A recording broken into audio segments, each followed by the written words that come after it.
Okay, back at it. Away we go. So I'll just take your questions as you go through and address what needs to be addressed. So fire away. Yeah, after watching the tape and just sort of digesting everything for the last couple of days, just is there anything that you can point to that just describes just why you guys came out the way you came out on Saturday? There's a lot of things when you sit back and you look at it, and things we'll try to fix some of them.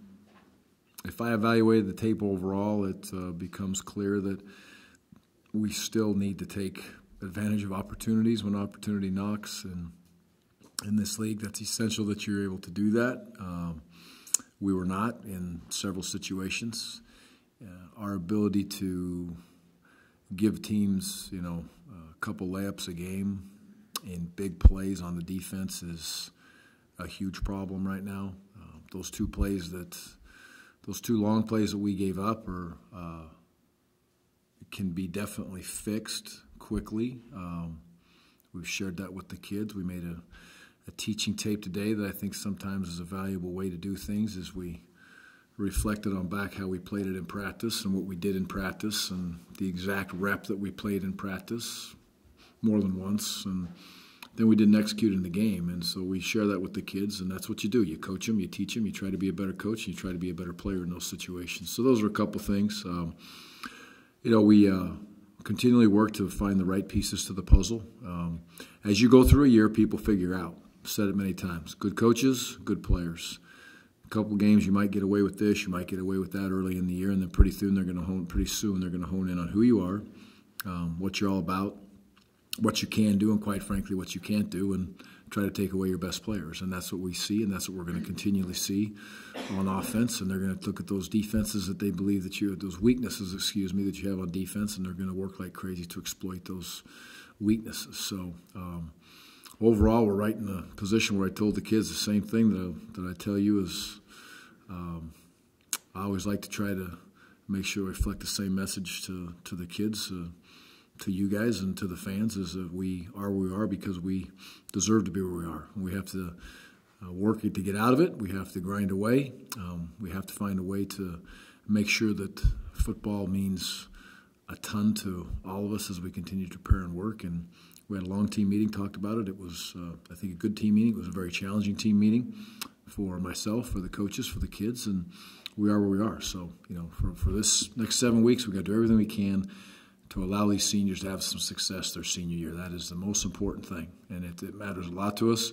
And every day as we go through, we need to continue to work for those juniors and those sophomores. We need to grind away at it, and we're excited about that opportunity. Gary, I know you've been at this a long time. You've seen a lot of things in college football, and everyone, I guess, on the outside expected this to be a really good game.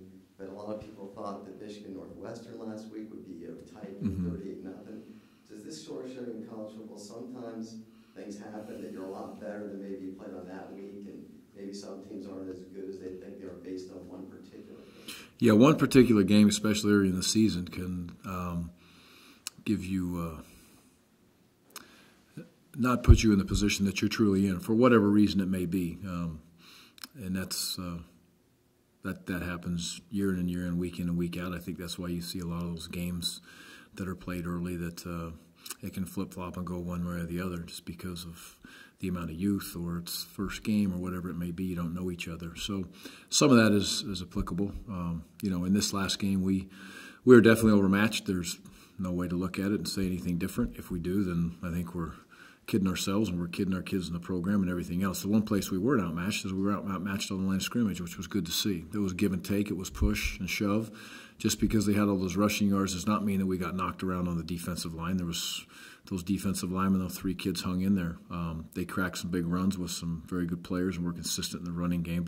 And I feel the same way about the offensive line. It was a defensive line and an offensive line on both sides, Arizona's and ourselves, that hung in there and battled their tails off, which was a good thing to see. But the long and the short of it is we did not play well. But the lopsided victories are crazy right now in college football. To really answer your question, it's amazing to see people get beat badly, and then you have to turn around and react. Arizona did it. Arizona came back after a couple big losses, and they strapped up their helmets and tied up their cleats and went out and played very well and won a football game. So it's a sign of a team that has the ability to bounce back with some maturity and has some really good players on it. Gary, defensively speaking, where do you guys feel like your defense took a step back in this game, or where do you feel you guys can improve on the defensive side of the ball? Well, defensively, we've got to make sure we have the right players in the right spots, and if we don't have the right players, there's no magic defense. So you put them out there. They've been challenged mightily. They need to accept that role, or they need to not be involved in the defense. And it's like I said before, we have the ability to put 70 kids on an airplane. We put 67 on an airplane. So if next week, if we have 70, we'll put 70. If we have 65 that I believe and trust and can compete and play at a high level, then we'll put them on that airplane. But we won't compromise what we do, what we believe, and what we feel. We'll put the best kids out there and let them fight and battle for the spots. And that's where we are in defense. I think they're playing with effort, but they don't, as a whole group, completely understand the responsibility factor in playing big-time Division I football on the defensive side of the ball, and that's where we're at. And that's a lot of youth. It's all the things that you can talk about and try to make a case for somebody feeling sorry for you. I'm not interested in any of that garbage. I'm interested in getting these kids better and, quite frankly, challenging them mightily to accept that role. You mentioned that the defensive line, you were impressed with the three guys being able to hang in there. Was that kind of the high part of the defense, or was there another part of the defense that you saw was like any positive drawbacks towards? The effort that some of the best effort plays I've seen in a long time was the one that Justin made on the big run, or the pass, whichever one it was that Justin made, and I believe it was Justin on the long pass, and I believe it was Larry on the long run. Those two plays were a couple kids that made tremendous effort plays. I was extremely disappointed in the play of the linebackers, and it's nothing that they haven't been told and that we understand. But if you look at Joshua James, he was, he played at a championship level in that situation. And it's hard to swallow sometimes when your kid that played at a championship level gets double-teamed off the line of scrimmage on the big run when we're backed up because we don't line up in the right spots as linebackers. And that, I told the kids this too. If I'm the defensive line coach, I'm a head coach now, but if I'm the defensive line coach, and I know Coach Chad feels the same way, that irritates me, and that really would drive me nuts. And it should Joshua James, and I'm sure it does, because we're putting him in a bad spot, and we don't have to do that. So those are the things we have to understand. Accept responsibility. Be a tough guy. Play the game. It's hard enough if you don't line up right. Line up right. Play it tough, and we'll be okay. This sort of goes off of that, but what do you guys need to do to create more of a pass rush? That's been a struggle all season. Yeah. The ability for us to be able to create rush lanes the right way is important for us. So when I say that, without getting too technical, there's slide protections, kids beating inside, when to take it inside, how to get up the field. And I've said this my whole career. I believe that pass rushers are born just like a great running back. If I ever find a running back coach that tells me, man, I made him a great running back, I'll laugh in his face. And I feel the same way about pass rushers. You tell me you created a great pass rusher, I'm going to laugh in your face. No, you didn't. Those guys are born. So we can help them get better. We can help them understand pass rush lanes and everything that comes with it. But we need to be better, a little bit more creative at times when we're given the opportunity. And, down those lines, we talked about being more aggressive, how we want to be aggressive, where we want to go, and how we want to go about things. But the more aggressive you want to be, the better off you have to be at execution and the more responsibility that you put on the kids' plates. And we wanted to be more aggressive in this last game, and we weren't given the opportunity because field position didn't present itself, or we had this opportunity on special teams to do this, quote, special play, but we weren't given the opportunity because we never get in those spots. So aggressiveness has to do with responsibility of coaches and players being able to execute. And then kind of as a big picture question, this obviously isn't your first rodeo with a rebuilding project, so to speak. What can you take from years past that maybe you can apply in this situation? I know you're saying you're not a patient person, but what can you take from your past that you can apply now? Yeah, well, first of all, I don't really want to be patient, nor do I think I need to be patient with this crew of kids. And what I take from the past is I learned everywhere down, all the way down the road. There's a lot of coaches that are walking down right now that haven't been down this road either, and I look at them and I try to help them understand, hey, this is real. This is where all that you do when you come into a program, you set a foundation and a belief factor for the kids to understand where they're at, and I've learned that in the past. It's the best way to do it, and let them understand who you are, what you're about, what your rules are. And it's all fun. It's all fun and games, okay? Go to school, take care of business, get some nice new stuff, get good grades, get a pair of shoes. It's all fun stuff. That's all fun. As long as you just keep your nose clean, it's easy to do that. Work hard in the off season, lift, do some things, a couple tug of wars, compete in spring ball, run around. All that stuff's fun. It's great. Kids like that. But now it's real. It's real football. So it's time to step up and be a man. And it's not that much fun anymore when you get called out and you don't produce in front of your teammates. So that's what I've learned is it's time to sit down, put on our big boy pants as coaches and look at each other in the mirror and as players and make sure that we really want to be in this fight. So I'm going to throw those haymakers and 7 more weeks of throwing them, and I hope we can find it be 8 more weeks. I'm going to keep throwing them. But are those kids really going to sit there and throw them, and do they really want to be here? That's what I've learned because that's where we're at. We're at the swinging gate where there's a, where are we going? Go right, go left, figure out where you want to be. Doesn't mean you have to be an all-conference player, an all-American. It doesn't mean you have to be all in. And that's just where we're at. That's probably the biggest thing I've learned at this point. But I care for them. I want them to be successful. But we have to be able to be better. Does that mean we still win? I don't know that. If we just do things the right way, it's still a tough league to win. It's a battle every single day. But I'm going to stay with them and work. They're working hard. They got a good attitude. They'll come back. And I've learned that this is the team that I think wants it more than the earlier days at a couple other places that I've been as far as listening, wanting to bounce back, not pointing fingers. I'm sure there's some of that I don't see, probably more so right now after today than there's been in the past, but that's okay because the real Warriors will not let that happen. Going off that road loss, I know it's tough to also have to go back and play on the road again this weekend, especially against a Washington State team coming off probably one of their biggest wins in recent history. How do you combat that momentum? And I'm sure the stadium's going to be rocking as well. Yeah, it's I don't really talk about going and playing on the road, and I think we've prepared well every single week, and we're going to go into another foreign stadium and have to be able to play, and it'll be a different locker room. But like I say, it's the same routine, same situation. People, when you don't play well, it's the natural tendency to say, well, we didn't play well on the road because we were this, or gosh, they look tired, or gosh, they didn't have any emotion. Those are all easy things to say. When you don't play well, that's the easiest thing for, I'm a talk radio guy, so I'm going to say this or I'm going to say that. That's simple stuff. It's hard to be able to look and find out why you didn't. I don't see a sign that says, hey, we played better on the road or better at home because of this or because of that. I think we've given it our best swing, and, we need to, if we're going to win on the road, we got to do a lot of things better. We've got to play better at this spot and that spot and do these things, and that's where we are, and coach better and all that stuff.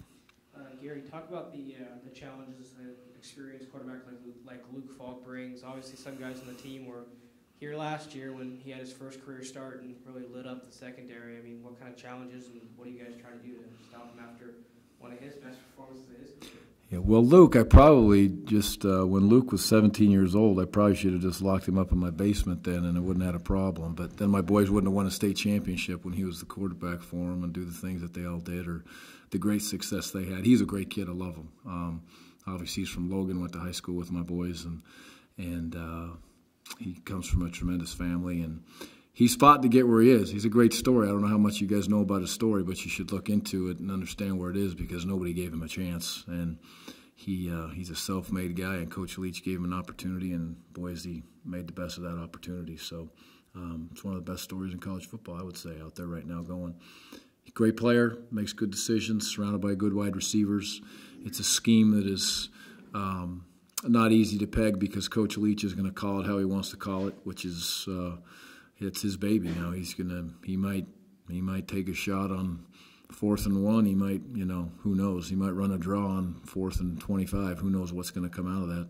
And that's part of the tough part of preparing. And I always liked that. I felt I was like that as a defensive coordinator. So good scheme, good players, good quarterback, executing at a high level. And Luke is, I'm glad to see him do it. I hope he doesn't play as well as he's played Saturday, though. And obviously Washington State played a really good game trying to shut down the Oregon offense, which is kind of a non-existent as of late. How do you see Washington State's defense being very aggressive up front and just being very physical at the point of attack? Well, I can't remember the rushing yards in the last game with Oregon had, but it was 300, 450, 410. Yeah, so 21. Freeman's as good as I've been around for a long time in this game of college football, and stopping that guy is always tough. And it's that game to me was the ultimate Pac-12 game where it's offenses and defenses trying a way to get a stop, and I didn't have an opportunity to watch it. I hope to watch it maybe tomorrow night and watch it from top to bottom. But as far as the TV copy, I've obviously watched the game copy or our film copy. But hey, Washington State won a big game in a big-time moment, and it's against the guys that played for the national championship, so they should be really happy about winning that football game because it's a great team they beat. After a tough day, just kind of what do you guys do as coaches now to sort of get Seth back on track emotionally, mechanically, all that stuff? Yeah. He's so young. Yeah, this is what we do is we have to sit back and make sure that, number one, the offense is still fitting us. And in Arizona, take my hat off to them. They did a nice job of causing some issues and not letting Seth basically, hey, you're not going to run the ball, young man. And they pinned him in on both edges, and that's where it's sat. And we were unable to throw the ball effectively. And if we can't do that and people just sit back and block up the edges, which you can do, you bring two guys off an edge, it's hard to get all of them blocked, and we can run the ball a little more effective and do that stuff. But Seth has to be able to, throw the ball or make some special plays when there's nothing there with his feet, and we were unable to do that. So it's a first challenge for Seth. It's the first time when Seth and Coach Baldwin and Coach McGibbon have got to sit back and say, not that Seth lit the world on fire, but he's done some good things, and we've all said along the lines for a freshman he has progressed and he's progressed. Well, this is the first time where we'll have to look at ourselves as coaches and say that didn't happen, so how can we help him to continue to progress? And my bet is that Seth will fight back, and it'll mean a lot to him to get better and better. So how all that takes place, that's, again, I'm not an offensive coach. I think they're going to work hard to do it, and that's what they get paid to do. So I'm excited to see how we progress. And then obviously he was fine health-wise to come back in the game. Yeah. But given what the score was, and was there any thought of leaving Marcus in there just to make sure Seth was fine, or was it once he was clearly okay that okay, I can go back in the second half? Yeah, I thought about both ways on there, but with Seth being our starting quarterback and giving ourselves the best opportunity to win, it's important that we keep the pedal down as much as we possibly can with this football team and show them that we're going to push hard. We're going to push hard to win and grind it out and never quit in any way, shape, or form. And I felt like putting Seth back in there would give us an opportunity for him to grow personally, for the offense to hopefully grow and take some steps forward, and to show the team that we're just not going to go in there and, hey, okay, this is over, let's move on to next week. And Marcus had his opportunity, and we didn't go very far with the offense at that point. Not that we did with the other guy in there that much either. Coach, have you seen much of a change in what Coach Leach is doing offensively this year from previous years? I've never studied him and I've never played him. But from what I hear with the coaches, flying back over with Coach Leach was on that plane, by the way.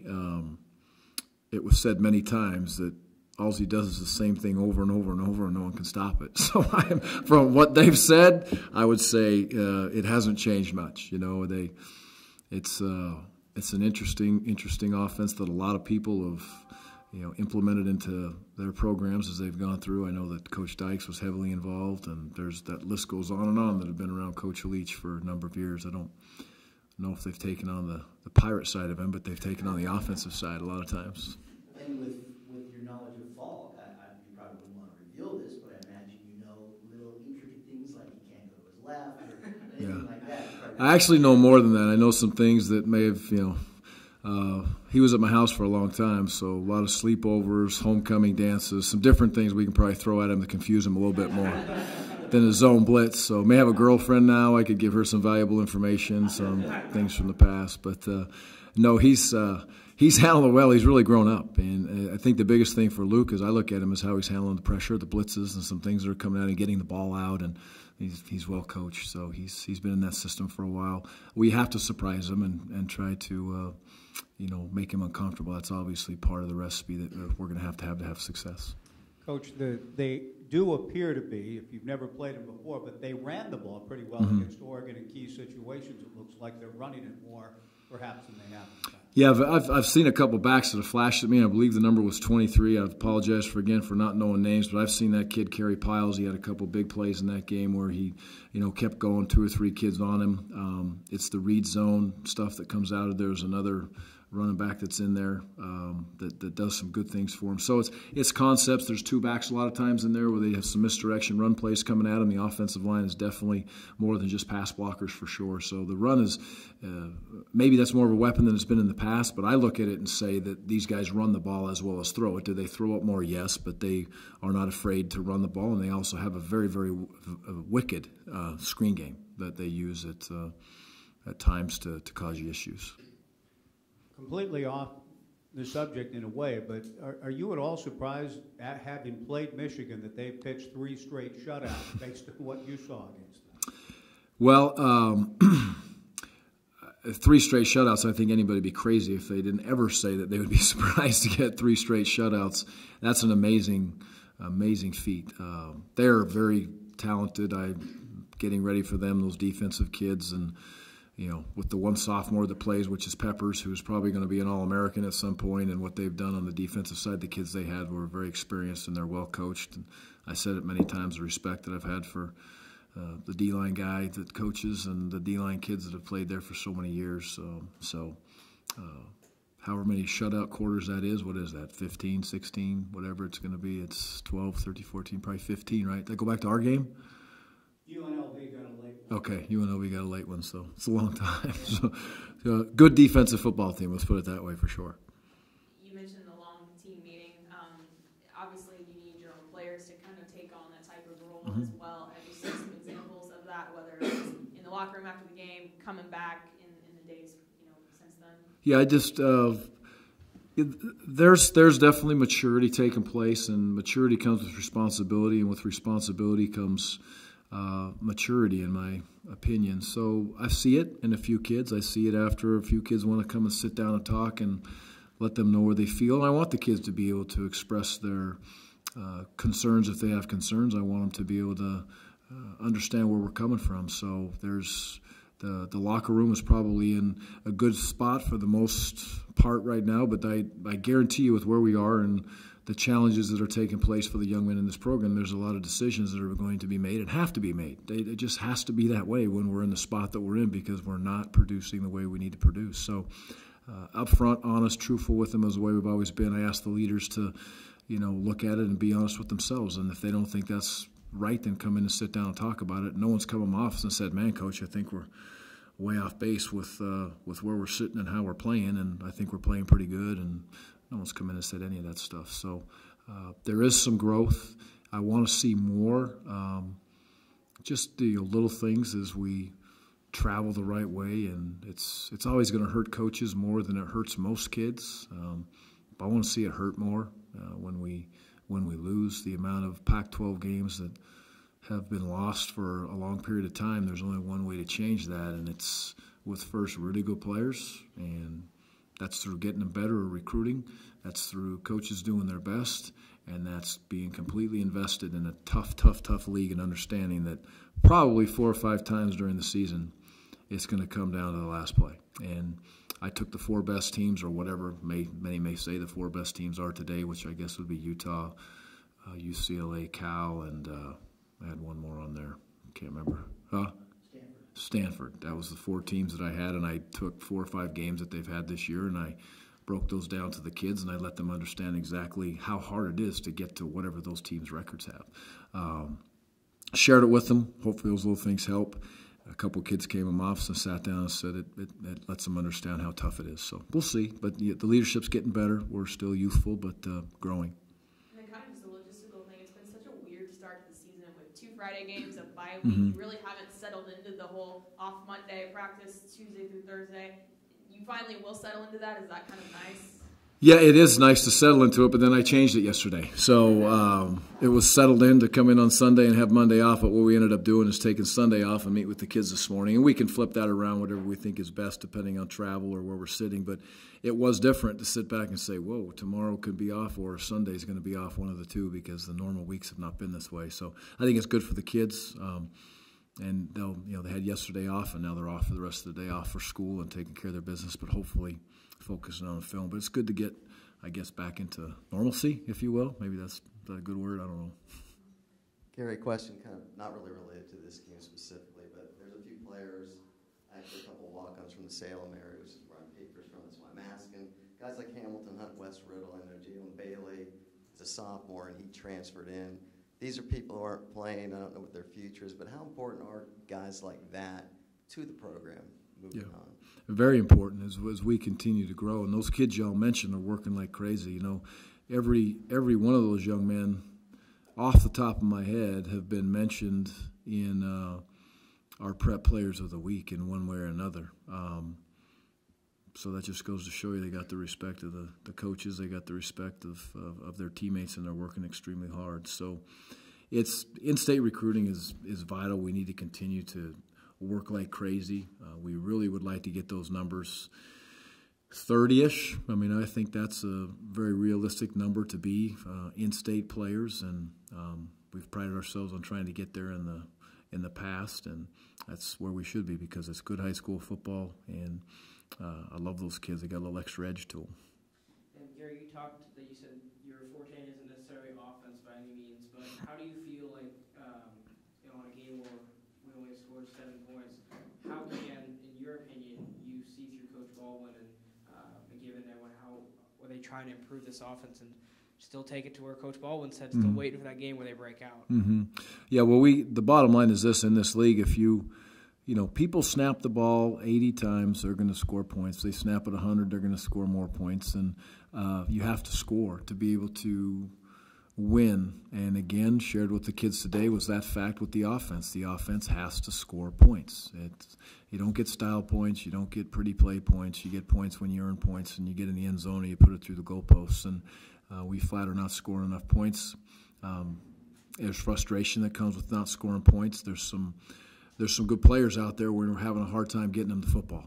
And that's the bottom line fact of the fact. Do we need to run it better, and can we run it better? Yeah, I expect us to be able to continue to do that. And with Storm continually feeling better and better and better, and the O-line hanging in there, we need to get more production and blocking out those few other guys that are out there. But for us to be able to stay in games offensively and hang in there offensively, we can't just rely on looking to throw the ball to one guy and then take off running. It's not going to win you a championship. It's not going to put you in a spot to be able to go to a bowl game. And, we'll wrap the thing up in 6.5 weeks and move on to January if that's the case. So my expectation level is for us to be able to throw the ball better, have better play at all positions on the offensive side of the ball, and continue to coach them better in those spots. And that's, again, it's never pointing fingers at the kids, but it is the bottom line. We have to be better to create a scheme that allows us to be as effective as we can. It'd be nice to get 6 and you want to get the ball in that kid's hands. Yeah, Victor wants the ball. Jordan wants the ball. Hunter wants the ball. We have to be able to throw it to him to give him a chance. Then they got to catch it. I'm assuming that starting out 2 and 4 has got to be frustrating for everyone. But how do you keep morale up within the coaching staff? We're only 2 and 3, right? 2 and 3. Excuse me. Thank God. I was going to say, whoa, I lost another week. Okay, thank you. Okay, all right. That was fast forward. I was like, whoa. Okay. What happened? Starting out 2 and 3, I should say. How do you keep morale up within the coaching staff and the players? It's you're going to be challenged. You're going to be upset, but we are where we are, and it's the game that we play. And I got a smile on my face. I'm moving around. I'm frustrated. I want to win, but I love the challenge that we're in. And you have to understand that is what we do. We play to compete. We're trained to battle every single day and do something that not very many people in the world get to do, is go out and play on this stage in this conference. And we are where we are because we deserve to be where we're at. And it's a lot easier to have fun and smile when you're winning, yes. This is a process. Every time you lose a game, it's unexpected, absolutely. But do we expect adversity? Yes. And I think it's important you share that with your kids, that the good times are earned, but the bad times can't ruin your life. And then I try to explain to the kids with the morale side of things, and I told them today, I said, this is hard times, but only in football. This is hard times. It's not life or death. And almost every kid in that room has been through something way more tragic than what we're talking about right now. So it's not the end of the world, but it's got to mean a lot to all of us.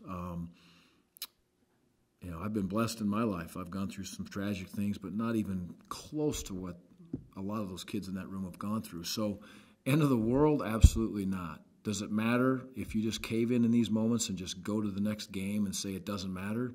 then I think that's a horrible message as a coach to send to a kid for the rest of his life, quite frankly, let alone his football life. So we take it hard. We move on. We've moved on to this point. Like I always say, don't forget it. Never forget it. But let's go to the next one and work on getting better and be as good as we can and see what happens. And then, have you ever been to Pullman before? Have you heard anything about it? Or? Played there a long time ago. Played them a few times at Utah. I played there as a player. That was so long ago I don't remember anymore. That was 85 or 86. And then we played them one time there, I believe, as a coach, and then we played them at home one time. So don't remember a lot about it, but I'm sure it'll be a good crowd and a nice Pac-12 place and a nice stadium. I've heard they've done some unbelievable things to upgrade their facilities, so I'm looking forward to seeing that. Thank you, Coach. Okay, thanks, guys.